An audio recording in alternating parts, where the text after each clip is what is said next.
Salut Jean, Salut Pablo. merci d'avoir accepté mon invitation. Jean, tu es professeur de sciences politiques à l'Université de São Paulo. Hier a eu lieu le premier tour de l'élection présidentielle au Brésil et des élections législatives dans le même temps. Alors Lula, le candidat de gauche, le candidat du Parti des travailleurs, devance de 5 petits pourcents avec 48,4% le candidat du Parti social-libéral Bolsonaro. Certains commentateurs donnaient le candidat de gauche Lula gagnant dès le premier tour, il y a quelques jours, quelques semaines, c'est-à-dire à plus de 50%. Alors il n'en est pas loin, mais force est de constater que Bolsonaro est très haut et plus haut qu'on aurait pu s'y attendre, et que surtout beaucoup de candidats de son parti ont été élus ou vont être élus dans les élections législatives. Donc, de toutes les façons, le Parlement sera très marqué à droite, voire à l'extrême droite. Comment toi, tu analyses ces résultats? Non, tout d'abord, faut pas oublier que c'est une victoire de Lula et du PT, non? Je pense que ce que tu as dit est correct, mais d'abord, le PT n'a jamais gagné au premier tour, non? Quand le PT gagne en 2002, 2006, 2010, 2014, n'a jamais gagné au premier tour. Et à tous les coups, sauf en 2002, il y avait la possibilité, plutôt 2006 et 2010, 2014 non plus. Mais 2006 et 2010, il y avait la possibilité de gagner au premier tour. Et les sondages, parfois, ont même dit même plus qu'il allait gagner Lula en 2006 au premier tour. Et ça n'a pas marché comme ça. Et ce score de 48 et quelques, c'est le plus grand score du PT pour un premier tour. Bon, jamais le PT. Donc, et Lula, on peut dire que c'est 5 petits points, mais c'est 6 millions de personnes quand même. Non, c'est l'avantage que Biden a eu sur Trump au vote populaire. Je ne sais pas si on voit les élections en France récentes, peut-être pas quand la confrontation est contre l'extrême droite, mais quand il y a eu les confrontations droite, socialiste, c'est bien sûr que le Brésil est beaucoup plus grand, donc 6 millions, c'est en pourcentage, c'est moins, mais c'est pas. On peut dire, la première chose que je voudrais dire, c'est que Lula a une avance et Lula probablement gagnera, Mhm. non? Ça, Certes, mais quand même, le bolsonarisme, si on peut oui, appeler non, ça non, comme oui, ça, non, est non, quand même oui, très oui, implanté dans le pays, peut-être plus que ce à quoi on s'attendait, notamment oui, parce qu'il a déjà, enfin, il est presque sûr d'avoir une majorité au Sénat, qui était renouvelée à un tiers, mais il aura la majorité au Sénat, et que dans la Chambre des députés, il va y avoir beaucoup de députés bolsonaristes. Donc ça veut dire quoi? Ça veut dire que dans les années à venir, le bolsonarisme va avoir une voix, comme on dit, institutionnelle très importante et qui vont peser dans les débats. oui, oui. Juste un petit point au sujet de la probable victoire de Lula, c'est que les deux candidats qui viennent après les deux qui vont au deuxième tour, Simone Tebet et Ciro Gomes, leur voix tend à aller plus vers Lula, ou dans le cas de Ciro, c'est moins évident parce qu'il vient de la gauche, du centre-gauche, mais son discours a un peu changé. Et on peut penser que ceux qui sont restés sont plus Bolsonaro que Lula, mais mais l'avantage, on va dire que les voix de ces deux candidats tendent à aller un peu plus vers Lula, Mhm. ou moitié-moitié, pour faire un calcul un peu élémentaire. Donc, c'est pour ça que je dis que Lula est favori. Mais bien sûr, si on a 4 semaines de campagne, quand on a eu de campagne officielle seulement un mois et demi, quelque chose comme ça avant.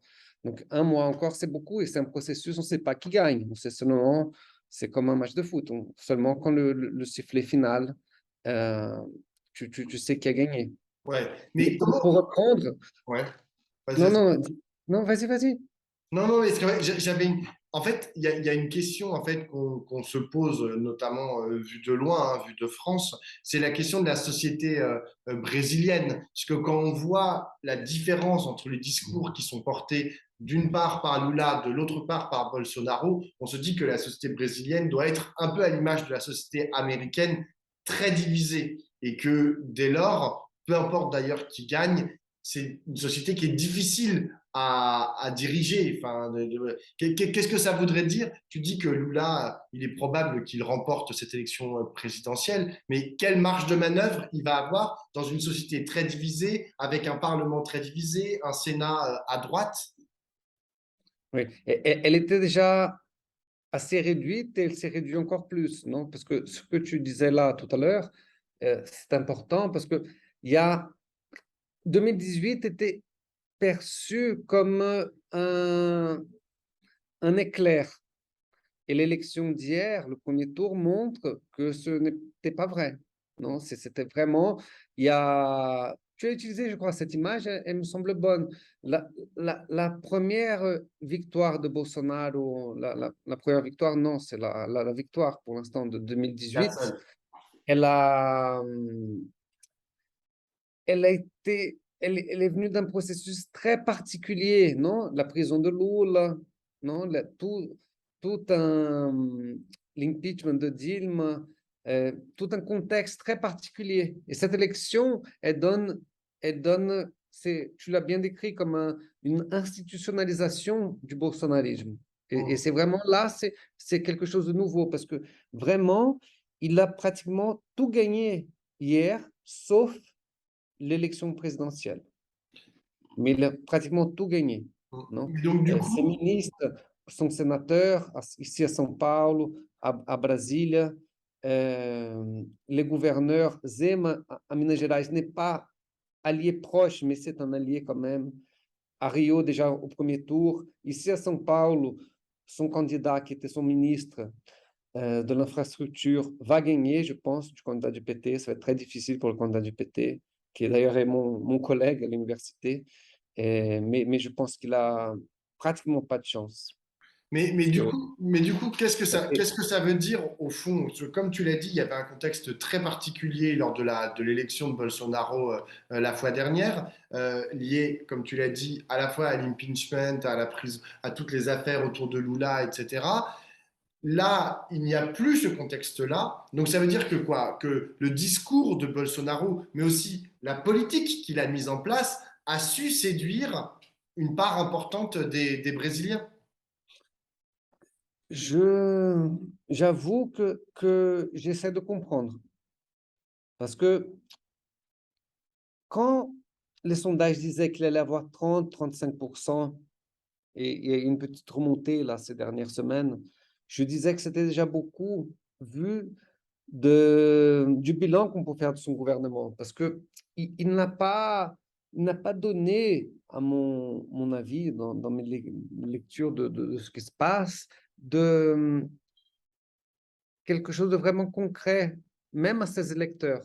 Non? Son discours, c'est j'ai un gouvernement qui est de ministres techniques, donc ne sont pas politiques.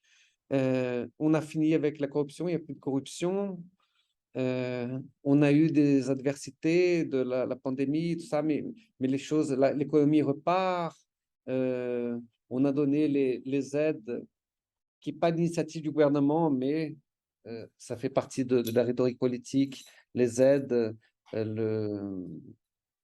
aux plus pauvres, les vaccins sont arrivés, non? Le Brésil a un taux de vaccin assez élevé par rapport aux autres pays au monde, surtout avec les pays les plus pauvres, mais même avec les plus riches, comme la France, par exemple. C'est à peu près comparable. Et donc, mais la faim est très forte, est revenue avec beaucoup. La situation sociale, on voit dans les rues, est très grave. Et donc, c'est vraiment, c'est une énigme d'une certaine façon. Comment il arrive à soutenir idéologiquement une base très soudée et comment il arrive à séduire une base plus élevée encore d'électeurs. Mhm. Donc, si je te dis qu'à 30-35%, c'était déjà une victoire pour Bolsonaro. Être dans le jeu, c'est une autre victoire et même pouvoir l'emporter. Non, donc, et donc, il est. C'est pour ça, oui, c'est le grand vainqueur d'hier. Mais Non? donc, du coup, il a réussi Et à élargir sa base, la base sociologique de son électorat, qu'on dit toujours que c'était les catégories moyennes et supérieures blanches du Brésil. On dit que c'est ça le cœur de son électorat. Est-ce que c'est toujours ça le cœur de son électorat ou est-ce qu'il a réussi à l'étendre à d'autres profils sociologiques? Non, sa candidature, elle touche beaucoup de secteurs, donc des plus pauvres aux plus riches. Mais bien sûr, il y a qui sont les remparts contre Bolsonaro? Les très pauvres, les femmes, les jeunes 16-24 ans et le nord-est du Brésil, non, la région nord-est du Brésil. C'est les quatre remparts qui, a, qui, qui sont contre Bolsonaro. Et donc, bien sûr, il y a un truc masculiniste, il y a un truc élitiste, mais au Brésil, on ne gagne pas on n'est pas, on va pas au deuxième tour sans avoir un électorat aussi populaire. Donc, le bolsonarisme est aussi un mouvement populaire. Mais ce qui change peut-être d'autres processus d'extrême droite dans le monde, et je pense que c'est important de le caractériser comme d'extrême droite, parce que il n'est pas social-libéral. Il est vraiment, il a une alliance, il a le soutien d'une partie libérale qui est toujours avec lui. Il dit ça en termes un peu, entre guillemets, élaborés. C'est l'alliance libérale conservatrice. Mais c'est vraiment l'extrême droite parce que il incarne un certain fascisme brésilien. Non? Tous les pays ont une tradition d'extrême droite. Si on prend la France, non? Maurras, Vichy, et la colonisation, tout ça. Les États-Unis aussi. Non? Et il y a toujours un truc aussi aux États-Unis avec la suprématie blanche.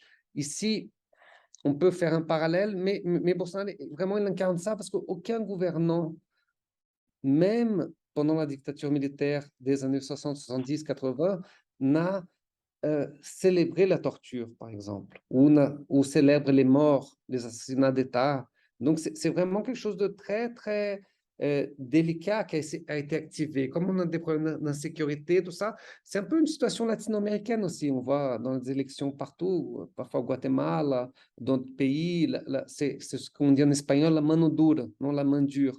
Et donc, il y a aussi un certain soutien populaire à ça. Mais c'est vraiment, l'économie est en train de reprendre un peu, mais la situation est très, très, très mauvaise en général, non? Même l'inflation des aliments, tout ça. Donc, la situation sociale est très délicate. C'est pour ça que c'est déjà un fait fort qu'il soit au deuxième tour avec autant de voix, non? Et ce que tu as dit à propos du Congrès, c'est la marge d'un éventuel gouvernement Lula est très réduite par rapport aux possibilités d'avant ce premier tour. C'est vrai que Bolsonaro, en même temps, il essaie de maintenir une posture d'antisystème, même étant président, et en cela, on peut dire qu'il rappelle Trump, mais en même temps, parce que c'est différent des États-Unis avec le Parti républicain que Trump maintenant domine, mais il a fait une alliance avec les, traditionnellement les plus corrompus du système politique brésilien, qui le soutiennent. Mais il a Mais toujours cette image de doigt blanche et de anticorruption. bon, apparemment, certains sont d'accord avec ça, non? C'est c'est un peu, quand il a dit au débat, lors du dernier débat, jeudi dernier, qu'il avait terminé, il n'y avait plus de corruption avec lui, il peut affirmer ce qu'il veut, mais il y a eu pas mal de scandales, tout ça, mais sa base est aussi il faut qu'on prenne le phénomène bolsonariste par sa négation. Qu'est-ce que sa force est aussi de nier le PT et Lula, non? Qui a été beaucoup touché par les questions de corruption, non? L'argument du PT est que la corruption est apparue parce que des mécanismes ont été installés pour la combattre, et en même temps, on pourrait dire aussi parce que le PT n'est pas un traditionnel occupant du pouvoir, non? Et donc, ce serait ces deux facteurs. Mais indépendamment de ça, on peut s'approfondir sur cette question. La perception de la population est forte quant à ça. Mm. C'est aussi le duel du deuxième tour, et comme le duel de l'autre fois, Haddad contre Bolsonaro, un duel comment on dit en français, réjection, Oui, non? du Parce rejet. que rejet, oui, oui, merci.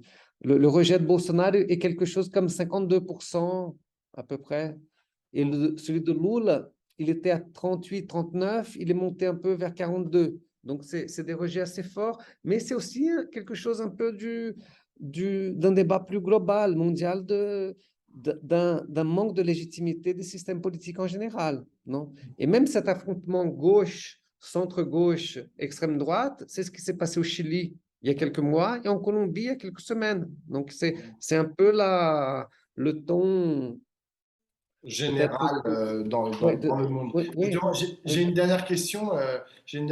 Jean. J'ai lu des témoignages de gens qui étaient présents hier dans les différentes soirées et notamment dans Le Monde. Il y a une jeune femme qui disait j'ai très peur que la campagne pour le second tour soit particulièrement sale et violente.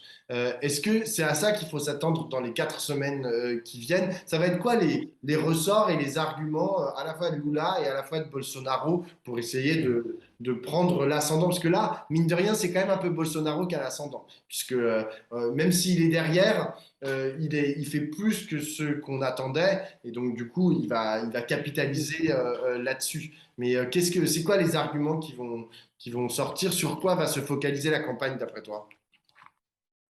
Bon, la campagne est sale et violente déjà, la tendance est que ça prenne vraiment du volume. Je suis d'accord avec le témoignage ou la fille qui a dit ça. Euh, on a eu déjà quelques meurtres, non? Déjà en 2018, il y a eu aussi, non, quelques-uns, et là, on a eu des meurtres, pas des assassinats organisés, des discussions qui virent à un assassinat. Et aussi, bon, les fake news, tout ça, qui... Bon, Lula a déjà souffert en 89. Le candidat Collor il disait pour effrayer la classe moyenne, écoutez, vous avez un appart avec 3 chambres, mais il y en a une qui va être prise par le gouvernement, qui va la donner à des familles qu'on aurait besoin. Hmm. Donc, c'est, et, mais, et contre Haddad, il y avait ce que les bébés, le biberon avec, à la pointe du biberon, Ouais, les c'était, tétines. Là, oui, oui, les oui, tétines, ouais. oui, oui, mais c'était une tétine sexuelle qui Ah oui. serait distribuée par le PT. C'est absurde, mais il y a des gens qui croient.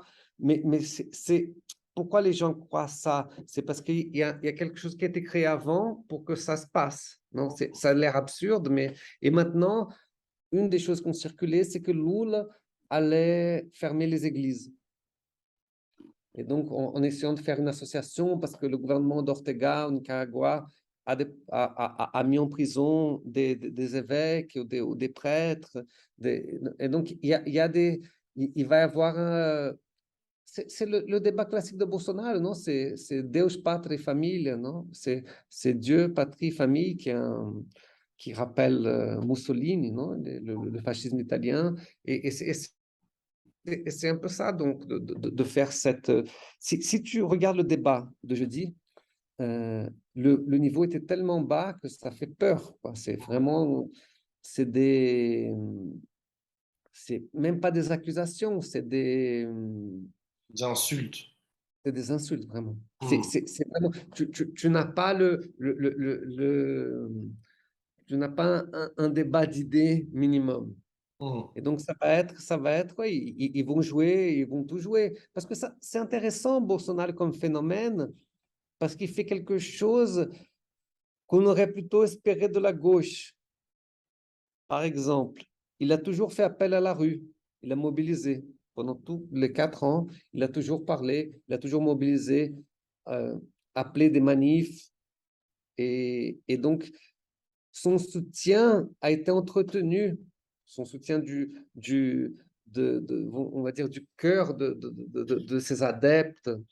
Parfois, il y a des débats un peu, on va dire, 10-15% de la population, quelque chose comme ça, qui serait le noyau dur du bolsonarisme, a été toujours entretenu, quoi. Et c'est quelque chose qu'ici, au moins, ça serait vu comme une chose plutôt de la gauche. Et une autre, c'est que quand il est en difficulté, il radicalise ou il va plus vers l'extrême droite. C'est ce qu'il a fait au dernier débat, par exemple, et quand il est très agressif avec Lula, c'est un peu ça. Et donc, je pense qu'il va maintenir cette stratégie, quoi. C'est pas la stratégie de ses alliés politiques qui disent non, non, on va plus doucement, tout ça. Et donc, c'est ça. Si, par exemple, si le résultat est serré contre Bolsonaro, à faveur de Lula, il va dire que c'est pas c'est pas juste, que ça a été fraudé. Contester les Donc, élections. ça va être 4 semaines très très très dures.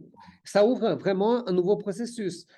Bien sûr, je répète que les chances les plus grandes sont avec Lula, mais c'est ça, c'est pas un nouveau match, mais c'est, je sais pas, une deuxième mi-temps, on dirait au football, non? C'est une deuxième période. Et aussi, ça, le système financier, économique, va essayer de ligoter Lula, de lui arracher plus de concessions, plus un programme encore plus au centre, avec et ça en même temps, ça va avec le jeu de Bolsonaro qui va plus à droite, et donc qui finit par mettre les questions sur la table, c'est plus d'une partie la droite et de l'autre l'extrême droite. Donc c'est un peu délicat pour Lula, non? Et Alors, on suivra ça avec attention dans les 4 semaines qui viennent et je pense on te réinvitera une fois le deuxième tour passé pour analyser ce qui s'est passé pendant ces 4 semaines. Merci beaucoup, Jean. d'accord, d'accord.